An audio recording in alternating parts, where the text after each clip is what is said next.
Assalamu alaikum wa rahmatullahi wa barakatuh. Welcome to a new episode of Agahi with your host, Warisa Zainab. We're going to cover a topic today that is now being neglected and ignored in most organizations that could have done something about it.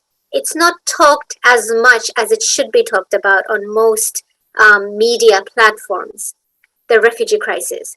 And I'm not talking about the current refugee crisis, I'm talking about the Syrian refugee crisis that has been going on for a decade now.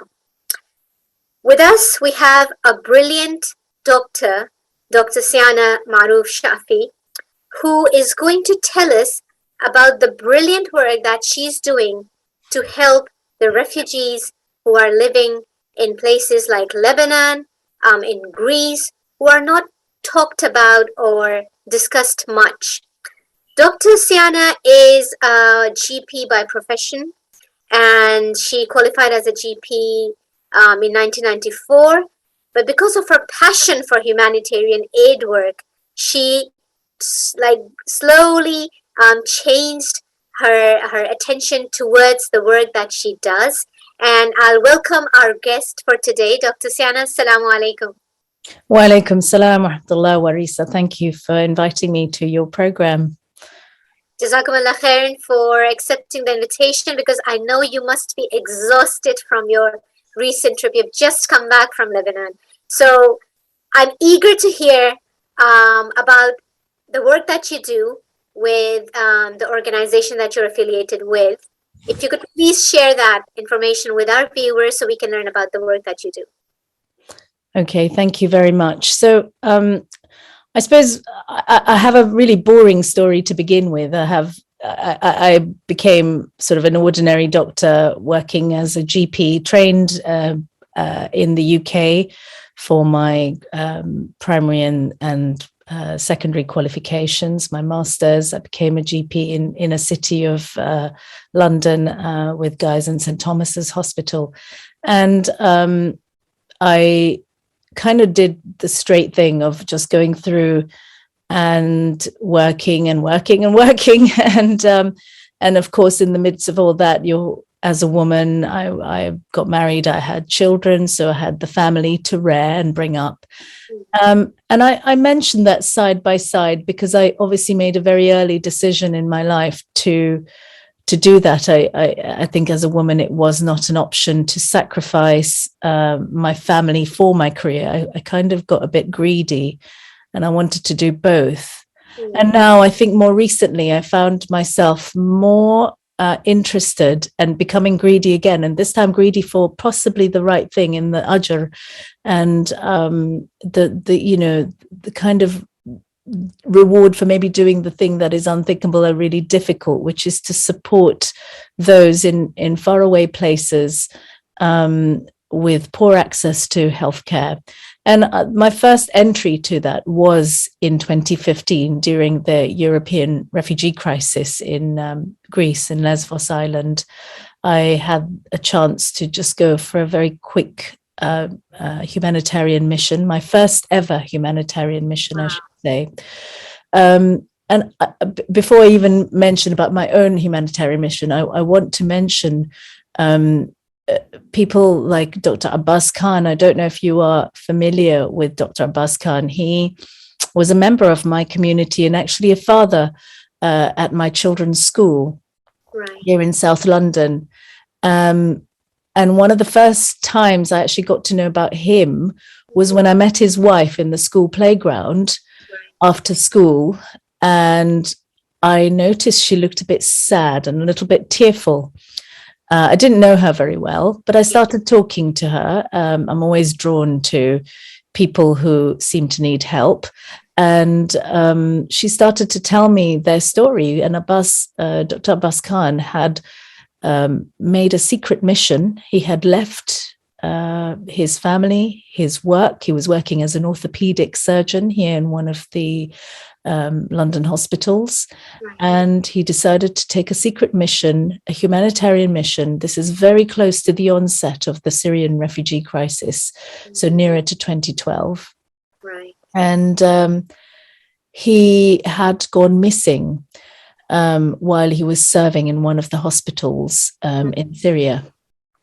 He had received a call to go and help somebody who couldn't be brought to the hospital, and that was the last they saw of him. Really? Unfortunately, yes. Unfortunately, one of the it didn't end well in a way, because he was eventually found, but he was found detained in a prison in Damascus, where he was being tortured, apparently. His mother flew from Streatham in South London. She made the unthinkable journey. And it's people like her, women like her, because actually, here was a mother on a mission to find her missing son. She went against all travel advice at the time, because at that time there was an active war going on in Syria. And certainly all the guidelines for travel restrictions, even after the pandemic and COVID, is still that these areas are considered red zones, and the UK government will not support people who choose to fly there. Yeah. But of course, people like Dr. Abbas Khan, who inspired me, and I'm trying to be safe, obviously, when I do this, but I do feel that there is a greater good to be gained by sometimes stepping outside the box and doing these extra things. So he lost his life, sadly, because he was found hanging in his cell the day before, the morning that the mother was due to fly him back. They agreed to release him. They found him hanging in his cell. And of course, you can just draw your own conclusions. But if you look it up, the BBC have written a nice piece, a nice story about it. And I think this is just one example that you have shared. I'm sure there are thousands out there that are not talked about, not discussed. But, we can't, praise these unsung heroes enough for risking their lives for other people, for the sake of humanity, who only have the passion to serve the creations of Allah. That's such a rewarding thing to do. And I know this is one of your life goals, to serve humanity. And you've just come back from Lebanon, and you go out there, you meet the refugees, and you offer your professional services. Before we talk about the charity that you established and the one that you work for, let's watch this short clip of Dr. Siyana's most recent trip to Lebanon, where she was helping refugees living in the refugee camps, and the work that she did. So we'll join you soon.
Welcome back.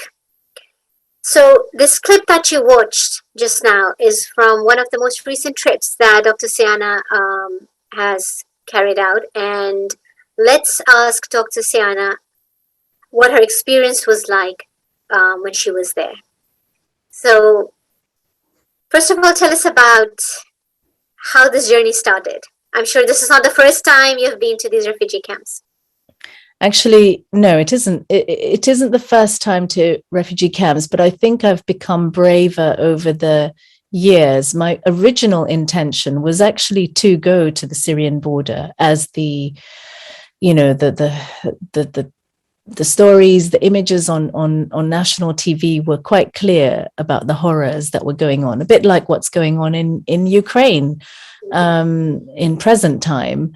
And you are drawn, for humanity's reason. And before I launch into the Syrian border activities, I do want to mention that as a humanitarian, it's not that we pick and choose which humanitarian disaster means more of is more important or more valuable to spend time on. For me personally, when I was as early as 9 years old, I remember watching the film called The Holocaust about obviously the massacre of the Jewish population.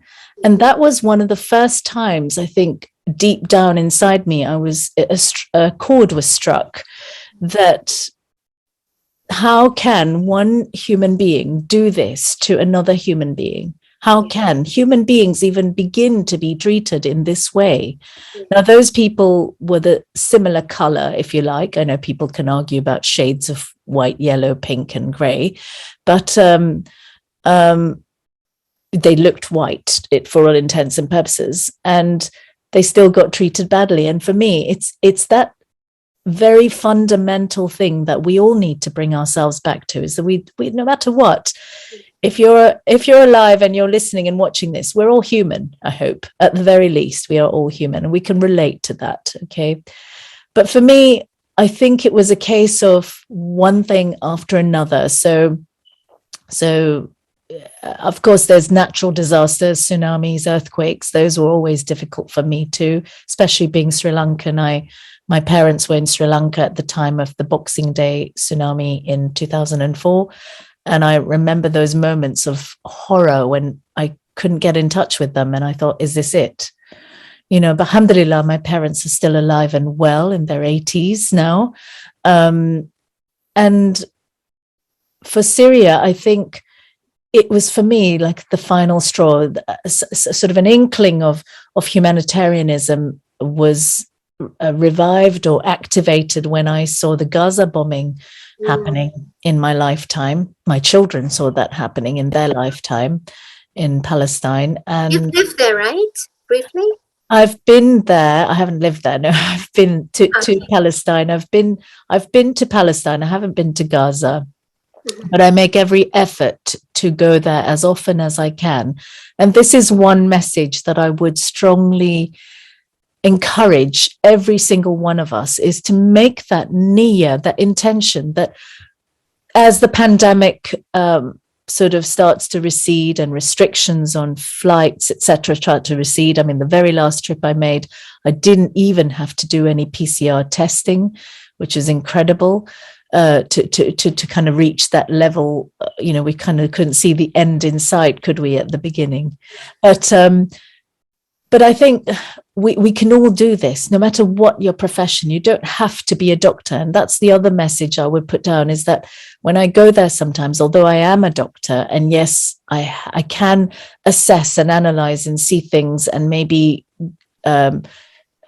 identify the most vulnerable people, that's probably what I can do. But I think you also have the benefit that you have lived in the Middle East. So oh yes, you can speak multiple languages, because language is often a barrier in communication with, with these people. So for you, that's not a...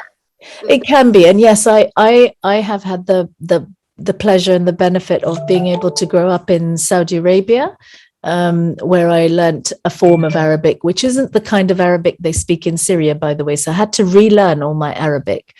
But I think it's more like, you get people who speak English perfectly, and then you get people who don't speak English perfectly, but you still manage to communicate with them. I think I speak Pidgin Arabic, and I get away with it because I think the bottom line is they read it in my eyes and they read it in my heart and in my actions. And yes, of course, for medical consultations, it's good to have a few extra vocabulary words. Some of the doctors who traveled with me recently, they were using Google Translate, and apparently on the iPhone there's an app that you can just speak in English and the app will speak back in the language that you want to speak to. Yes, of course, language is helpful, but don't let it be a barrier, is what I would say.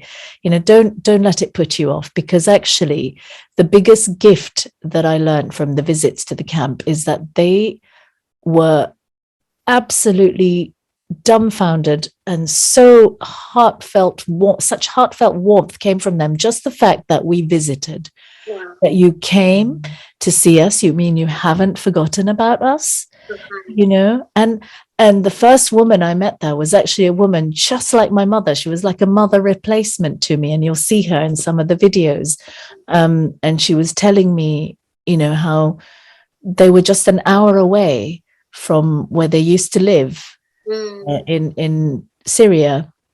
A lot of them are from Homs and Aleppo and Damascus and all those places that we saw the bombs landing in. And they thought at that time, yes, the bombs are pretty crazy at the moment, we need to get away, and we'll just go for a few days, maybe a few weeks, maybe a month, and then we'll come back, we'll be back in time for Ramadan. And that was 10 Ramadans ago.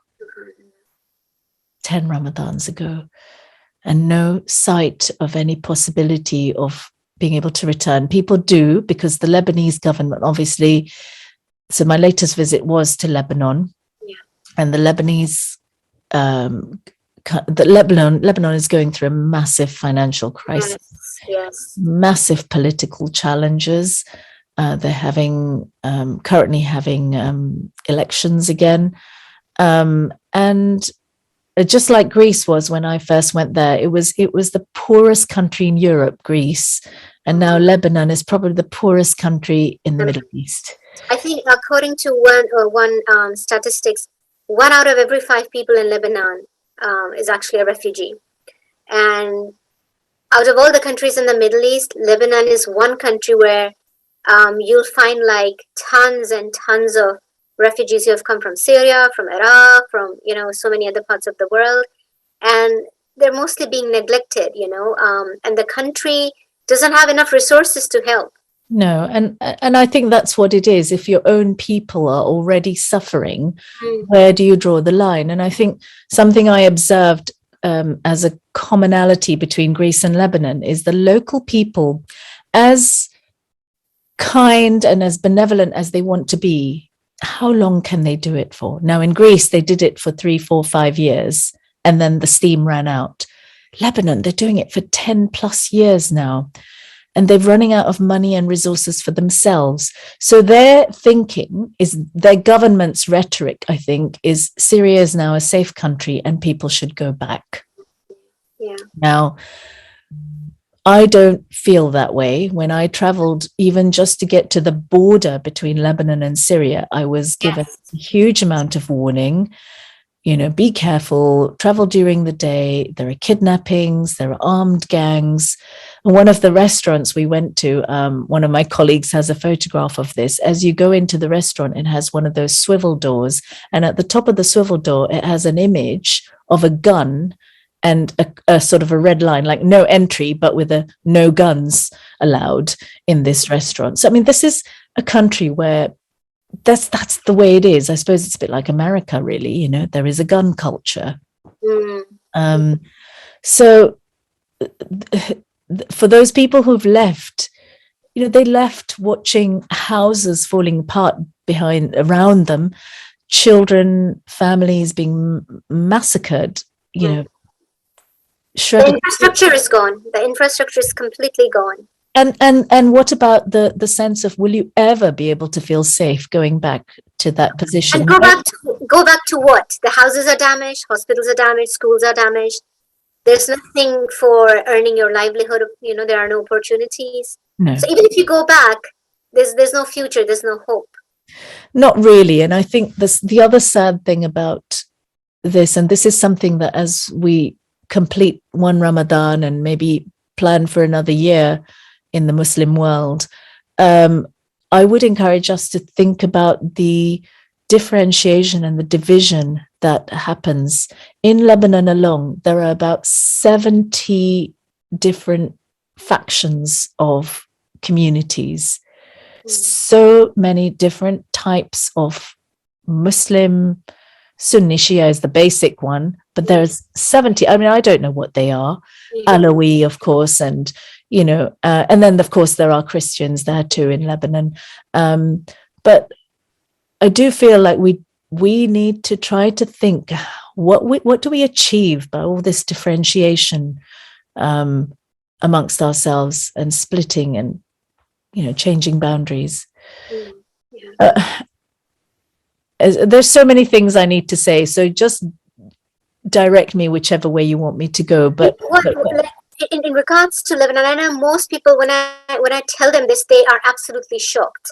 A few months ago, I was there and I went to a pharmacy to buy something really basic, and they said they don't have it. So I was like, okay, where can I go? Like, could you direct me? Can I get it from somewhere else? And they were like, you won't find it anywhere.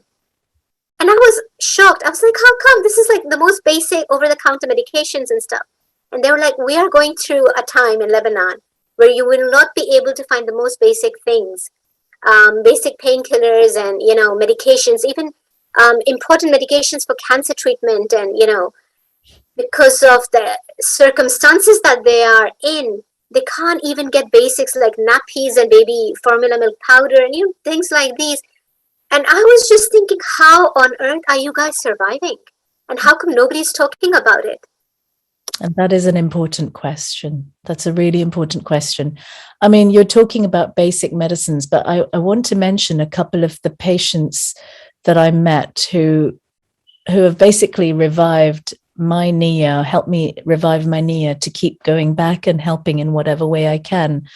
One of them was a 15-year-old boy. His name is Karam. He is an orphan boy being brought up by his grandmother, who is herself very old and tired, and he has an older brother. Unfortunately, Karam suffers with a blood condition called hemophilia. And for those of you who don't know what that means, he is born without one of the blood clotting factors in his blood that will just help him to stop bleeding. Subhanallah al-Azim, this is how intricate our human bodies are, that he doesn't have a factor called factor 9. And so he has to have this since birth. He's had to have artificial injections to replace these. Now, he's the second patient with a blood disorder that I've met in my 7 years of doing this work. It's very rare. But I think his is particularly distressing because he's so young and he's managed to get to 15 years of his life. And when I first found him, his grandmother was holding in her hand 3 ampules of the last ampules that she had, that she carried with her from Syria, and they were expired. Oh dear. But it's okay, because as a medic, I know that actually expired medication has got a value in it. It doesn't become poisonous, not for everything. Some things you need to be cautious about, like even, I think, suppositories, they can melt in the sun, anything that can be affected by the heat. But the injections, they were okay to use. And in fact, they had been okay, because that's all he had to use, and he was surviving on them. And then he ran out about a month ago, and they had a bout of snowfall, and all their toilets are obviously exposed and outdoors, and he slipped in the toilet on the snowy, icy snow, and he injured his knees and elbows, and immediately in a child like him, he will bleed into his joints, and it can cause, I mean, if there's any lads out there who play football or rugby or any other sport, you'll know that when, I mean, you've seen them on the football pitches in matches, if they bleed into their knee, it is excruciating pain, because the knee capsule has only so much space in it, and when blood goes in it as well, it puts a lot of pressure. It's a lot of pain, and grown men cry from it. And this little boy, he just became really, really quiet. His tears were rolling down his eyes, and he kept saying, Alhamdulillah, Alhamdulillah, Alhamdulillah. I listened to him recite Quran, by the way. These are children who are so pure. And this is another reason why I'm so drawn to them, because they don't have the luxuries that our kids are used to. Yes. They don't play with iPhones and tablets and they don't have, some of them don't Nintendos. have a single toy. I've seen the state of these refugee camps, and I know they've got nothing. They don't even have the basics, let alone like the luxuries you were talking about. So yeah. No, the friend I stayed with, so I actually stayed with my colleagues who were there. I responded to a call that came to me about a year ago. It took me a year to sort myself out. Obviously, we had the pandemic in full blow last year, and but this year, alhamdulillah, as soon as things were starting to lift, that was the first trip I wanted to make, and I went to visit her. So I stayed with her in her tent, in her family's tent. Her mother is a widow, so it's just her and her mother. But their kitchen is basically their storage room, as well as her changing room and her dressing room, as well as her shower. So when she needs to have a shower, she just has to fill up her bucket in the kitchen. And that's where she has the privacy to be able to bathe. And I have to say that I just couldn't do it. I couldn't have a shower, because it was just still, it was just literally open space. And so I didn't have a shower for 7 days while I was there, or 5 days at least, while I was in the main tents. But this is normal for them. This is what they've had to accept. I mean, it isn't normal and it's not unacceptable, but this is what they've had to accept. They've had to live with. Some of these families, some of these people have been living in these camps for a very long time, right?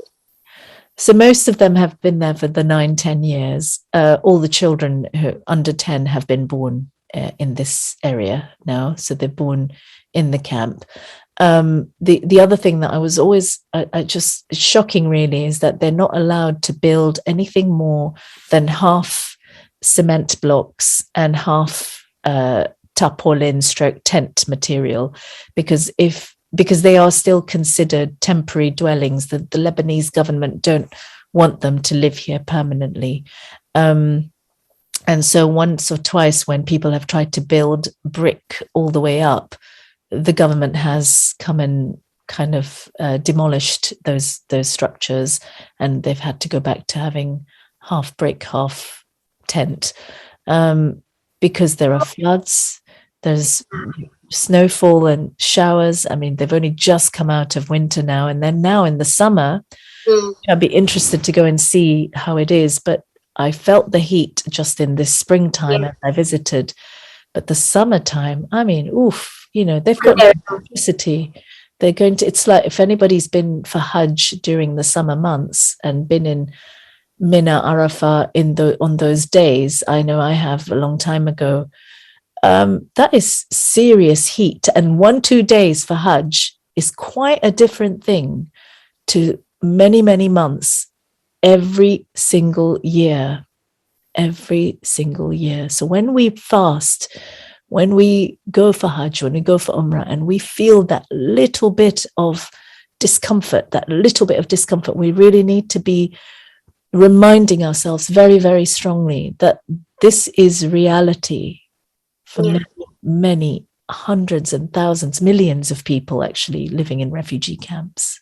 Siyana, you regularly appear on BBC World News, right? And you often talk about these issues that are often ignored. Why is the media silent? Why we have suddenly gone quiet about this as if it's all been resolved? Although we know it hasn't been resolved, people are still stuck in these refugee camps, and it's been a decade. These children, I mean, what future do they have? Do they go to school? Do they have any hope that they'll get a decent job to sustain themselves? Like, what's going on? What's the reason behind this? I mean, I think everyone can probably guess what attracts people to highlight certain types of situations and not others. But in my opinion, I think the philosophy I believe a lot of governments employ in the refugee scenario is out of sight, out of mind. Yeah, so if we don't hear about them, we don't speak about them, maybe they'll disappear, burying your head in the sand type scenario. And of course, that's not true. And these people, they have no oil, they have no gold or diamonds. What value are there to the materialistic world that we live in? But this is where we come in, because I am only me. And as I said, I'm only a humble doctor, but I felt that since I began my 7-year journey 7 years ago to go and visit these people, it makes a difference, because when you see it for yourself, you do get inspired to talk about it, to write about it, even if it's just a WhatsApp message saying, guys, I don't like what I'm seeing. Here's a quick video, and that's enough. And I think people are waking up. So how can go on, yeah. How can people like us, so for example, our audience, how can they help? Because not everybody has access to visiting these places. Not everybody can travel to these conflict areas. Alhamdulillah, you have the passion, the desire, and the courage to go to these refugee camps, whether it's in Greece, whether it's in Lebanon, where have you. How can we support your cause? What can we do to support your organization? So for my organization, I mean, thank you. I would like to say that actually both locations I've traveled to in the recent past, they are as easy as booking a flight ticket and just going. My next challenge is Yemen, inshallah. So let's see. But in terms of my organization, I am only a very small organization, and I'm a doctor, so I'm not an administrator or a manager or a finance person for that matter. But there's always help and support needed. Like, we run our organization based on volunteers. We have about 2,000 registered volunteers. Now, they're mostly doctors and nurses, but they're not all doctors and nurses. So that's something that I have relied on purely because I personally, before I became the doer, I was also a donor. And I was always frustrated of not knowing where my donation, how much of my donation money was actually making an impact. So I sort of wanted to do it for myself. And that's kind of what I did. Having contributed as a donor to many, many, many other charities, I decided that let me try and see how I go.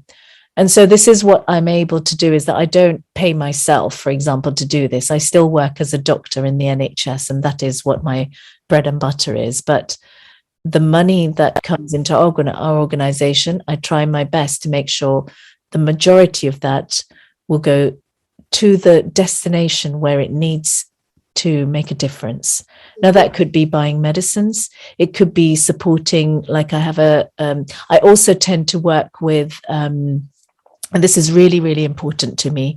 I tend to work with the local people who are themselves either living in those places or living in the camps.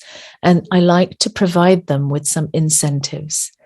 So one of my team members, for example, at the moment, he lives in Kabul in Afghanistan. And the reason he got in touch with me was because his brother worked with me in Greece.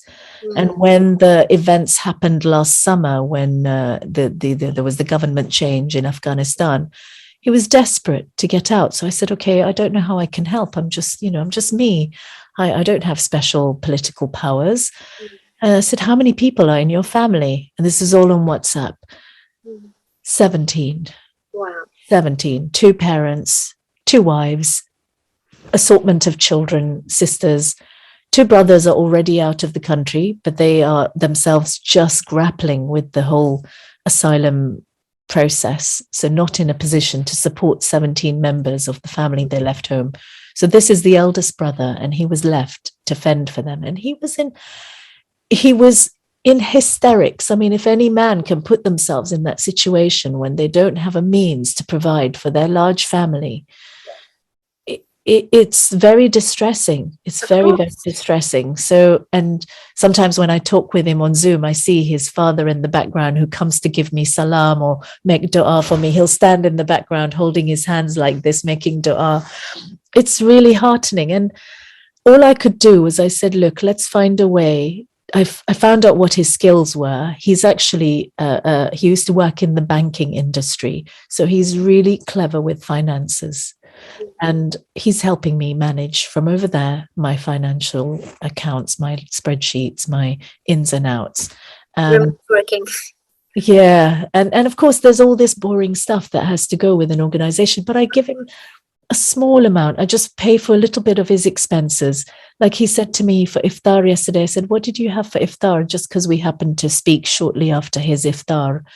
And he says, oh, I had some, alhamdulillah, I had some rice, some banana and cucumber. I said, oh, okay. And what else? Oh, no, that was it. And no meat.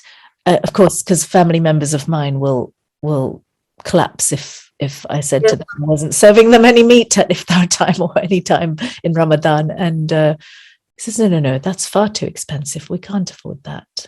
We're living on absolute basics here, and they get river water for drinking. I'm keen to learn. What I've observed so far is that there are challenges that they go through, these refugees, regardless of where they are. They don't have running water. They don't have access to electricity or Wi-Fi and healthcare, and that's the main goal that you have, to provide healthcare. Yes. What kind of problems do you come across on a regular basis when you go to these camps? And I'm not talking about basic things like fever and flu. I'm talking about like major issues. I mean, in terms of the medical needs. Yes. So with Lebanon, I wasn't sure what I was going to find. I thought, maybe surely there must be someone there. MSF is there, by the way. Médecins Sans Frontières is a very big organization. And they were very happy to show me around when I visited them, and proudly showing me all their setup. Oh, yes, we deal with pediatrics, we deal with pregnant women and chronic diseases. So this was one of my passions, is the support of those people who are on long-term medications. And I thought, oh, great, fantastic. This means somebody's doing the job, but I don't need to come here. Job done. I'll go find somewhere else in the world that needs me. Alas, the reality is it all looks good on paper. It looks good on presentations. But when it comes to implementation and actually at the patient level in terms of access, I drove 2 of these patients myself in a taxi. I put them in a taxi and I took them there. Before I left, I said, I need you to engage with these guys, because I was telling the patients this organization seems to have everything set up for you. So one was Karam. Karam, all they could do was pretty much what I did, which was they wrote a referral letter to a hematologist somewhere in Lebanon. They didn't know where. Please, Wow. can you help this boy to acquire his replacement injections? Don't let me end without telling you what happened actually with Karam, because it was a positive outcome, and it is thanks to the good British people. Let's hear the complete story, because we only have a few minutes left. Oh, So fine. Let me tell you that then. But I think that, so that letter obviously was futile, because nobody in the whole of Lebanon can prescribe or acquire his injections for him. So then it came back onto me, and I very rarely have sleepless nights. Alhamdulillah, it's one of the blessings, but this was one that kept me sleepless. And I went on Facebook and I put a call out, and I found there was a Facebook group for National Haemophilia Society, and I joined it. And I explained who I was.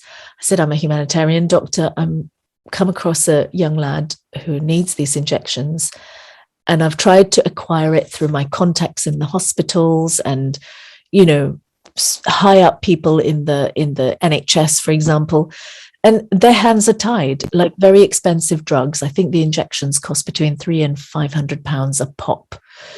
wow. So with a very expensive treatment like this, they need to be given out on a named patient basis. So the only people, so that's when it twigged that the people I could go to was possibly the patients who've already been given these. So I contacted them, and one mother of a 5-year-old son with haemophilia here in the UK. Yeah. Ted is his name. So Ted's mum responded to me on Messenger and said, hey, Siyana, I've got some in the back of my fridge that I haven't been using for some time. Would you like me to send these to you? And that's what she did. She sent me like 10 ampules. And then shortly after that, we put I was encouraged by that. So I put on our mailing list, I put a message out, and I got a response from someone in Dover who then put some in the post. And this is what I carried with me. When I went back, I carried those injections with me, and colleagues of mine and me, we took them back and we gave it by hand to his grandmother. And it's just, but of course, this is not the end of the story, because although we found a possible way to get a supply to him, I need you also to know that on the National Directory for Haemophilia Centres, there are national centres around the world which are supposed to be dedicated centres for providing haemophiliacs with these life-saving injections. The nearest one to Karam, who lives in Arsal, the northern border of Lebanon, the nearest one for him is in Israel. No way. So, of course, Lebanon and Israel don't talk to each other.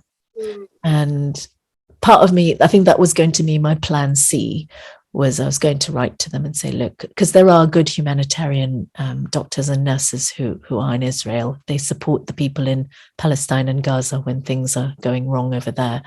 And I thought that would be my plan C, to go back to them and say, look, we need to acquire and see if we can get a regular supply, even if it means one of us flying in, collecting it, taking it by hand and flying out and going across the border. Can't go across the border, you have to come out and go round. Anyway, the point is, when you make an intention and you don't sometimes know how you're going to fulfill that intention, whether it be a pledge, whether it be in this case to go and visit these people or to serve them and carry medicines. I think if it's sincere enough, Allah will show you the way. Of course. And that's what Allah says, that you take the first step and you make that intention, and He will support you for that cause. Now, Dr. Siyana, coming to the main focus for this program. As you know, Agahi is all about spreading awareness about psychological well-being, mental health, spirituality. And one of the key areas when it comes to supporting people who have escaped conflict, war, man-made or natural disaster, apart from leaving their homes, their livelihoods, their education, and everything else, it all takes its toll on the human mind. and often the trauma that they have been experienced too. It results in multiple like issues, from post-traumatic stress to the symptoms of post-traumatic stress and so many other things. And I know one of the things that your organization offered to these refugees in Greece, and I still remember this was a few years ago, you offered trauma tapping service to some of the refugees, and there's no need for communication as such. This was like an emergency first aid for mental health. Please tell our viewers about this. Okay, fantastic. Thank you for bringing this up, because obviously it's so easy to focus on the physical trauma that is in your face, and the psychological trauma is much harder to measure. But I would say from my experience of working with refugees, that 99% of them have carried with them psychological illnesses. It's usually post-traumatic stress.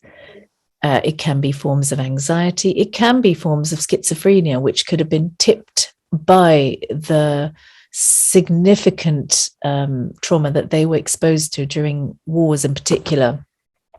So trauma tapping was introduced to me in Lesvos when I was found by colleagues of mine from an organization called the Peaceful Heart Network. They're from Sweden, and they are the ones who have worked and pioneered developing the technique. We call it TTT, trauma tapping technique, from their work in Rwanda during the genocide in Rwanda, maybe 20 years ago now. And the key features about it is when we go through traditional methods of psychological treatment, such as talking therapies, so CBT, cognitive behavioral therapy, psychotherapy, straightforward counseling processes, you like you say, you need language. But more importantly, even if you overcome that barrier and you get an interpreter, what you're doing is you're opening up potentially very traumatic memories and experiences and opening up a can of worms effectively in a setting that is still very, very unstable. So a refugee camp, shared showers, toilets, limited water, sanitation is not a place that you can say is stable enough for you to be doing deep psychotherapy with patients. So the essence of tapping is that we tap parts of the hand and the face. There are certain points, and these are actually correlating with acupressure points. So if anybody's have acupuncture, there are certain points in the body that if you tap, you stimulate nerves, which can have a calming effect on the body. And for anyone who's interested, if you just go to a website called Self-Help for Trauma, because that's the other thing, is a self-help technique. Self-Help for Trauma, I think it's .org. And you'll find a lot of, it's a very simple website, again, by Peaceful Heart Network, with about 27 different languages and a downloadable app, so you can have it on your fingertips, literally. And we've started introducing this in our primary healthcare clinic in Greece, because the people who came in with panic, anxiety, even high blood pressure, so like if they were so bad sometimes and already on maximum medication, I would try trauma tapping. And the other part of it is so beautiful, is that you don't have to live in a refugee camp to try this. I would actually encourage everybody to try this and to inshallah benefit from the calming effect that it can have, and a great time to implement this for Muslims in particular is on your prayer mats. So we sit there 5 times a day, we do our adhkar. That's a great time to pick some points on your hand, and you can just do the hands only version if you're short of time. We're quite used to doing our adhkar and dhikr with our fingers, our tasbih, so you can just add that in. But yes, maybe an opportunity for us to have another chat show just about definitely, that. because I'm sure you've got like tons of stories to share, and I mean, I don't know how many cases you have seen so far. I don't know if you can put a number on that, but We have so much to learn from you, Dr. Siyana. You're such an inspiration, mashallah, and may Allah give you the strength, I mean, the courage, resilience, and resources to continue doing the work that you are doing, because people like you are a source of hope for the hopeless. These people who have been living in these camps for a decade, I cannot imagine living one day outside on the street, let alone in a camp where there are no sanitation facilities, toilets, shower, basic things, forget food and everything else. I don't know how these people are surviving. I can't even like understand. your mind won't let you go there because it is challenging, to say the least. I mean, when I first came back, I was obviously it's hard to see this and come back and live in luxury, which we do. I mean, most of us in the just to have electricity and running water is a luxury. Roof on our head. Exactly. And I actually said to my children, I'm going to turn the electricity off between these hours so we can just have a sense of what it feels like to and they thought I would gone bonkers. They you know, they really sparked off. But that's my kids for you. We live such a sheltered life, you know. But yeah, I think it's good to put things into perspective. And thank you for drawing attention by allowing me to talk a little bit. By the way, it's in Greece alone, in 1 year, we had recorded 22,000 consultations, patient consultations. In just 1 year. In 1 year, yes. Wow. But what is the total number, like an approximate number of refugees from, I think, mostly Syria, Afghanistan, Iraq, Iran, you know?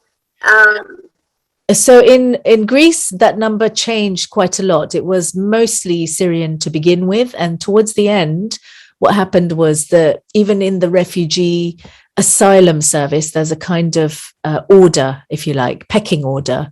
The Syrian refugees were prioritized, especially when the war was active. And it was the most active war at the time in 2015. So they were allowed to move out.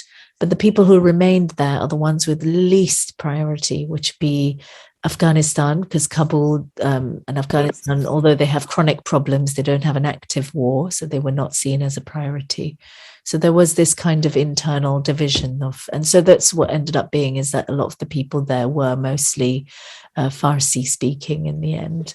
There were some from Africa, parts of Africa, who made it there, DRC, Republic of Congo.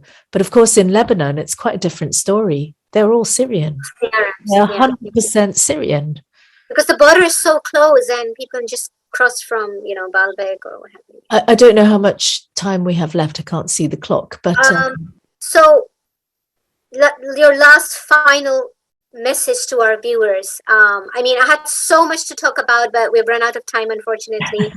Yes. But maybe we can have a part 2 if you're available, inshallah. I'd love to. And particularly if you get any feedback, I can certainly address or spend more time on the areas.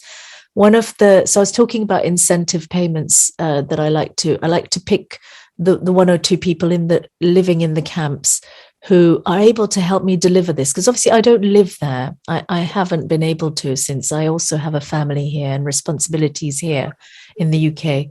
But one of them is a teacher. She's called Noor, and she works with us. She's an English teacher from Syria, and she's the mother of 4 children. And she fought to leave the camp because she wanted for her children to have an education. She fights every day, every moment of her living day. She tutors them, every single one of them, in their studies. They do get to go to the Lebanese school, by the way, the children there. They go for half the day. So the Lebanese children go in the morning. Once the morning shift finishes, then the refugee children are allowed to use the same school, which is really nice to know about that. But she walked across the border with her 3 children that she had at the time by herself. It took her 6 hours.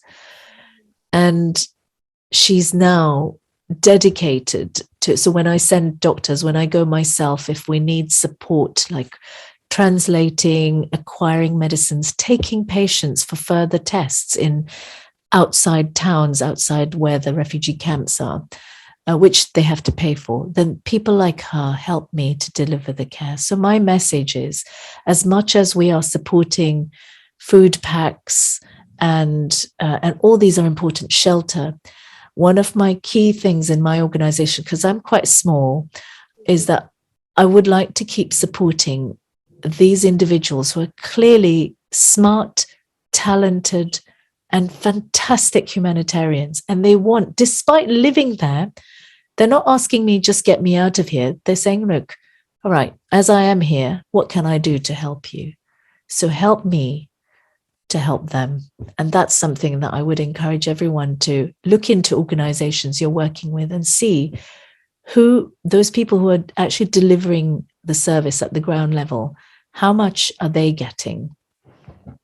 Thank you so much. Jazakumullah khairan, Dr. Siyana. I can't thank you enough. And to all our lovely viewers, if you have any questions, feedback, or anything that you would like to share with us or Dr. Siyana, please feel free to message us on our Hidayat TV's Facebook and YouTube page. You can also call in our studio and leave your contact details or request for Dr. Siyana's organization's details, Kitrinos Healthcare, which you can easily find on the internet. And let's support people like Dr. Siyana with the amazing humanitarian aid work that she is doing. May Allah reward abundantly in this world and hereafter. And we have to end the show now, unfortunately, because time's up. But I'll have you again, and we will continue our discussion, inshallah. Till next Saturday, look after yourselves, and I'll see you again with another guest and another topic regarding your mental health and psychological well-being. Assalamu alaikum wa rahmatullahi wa barakatuh. Alaikum salam.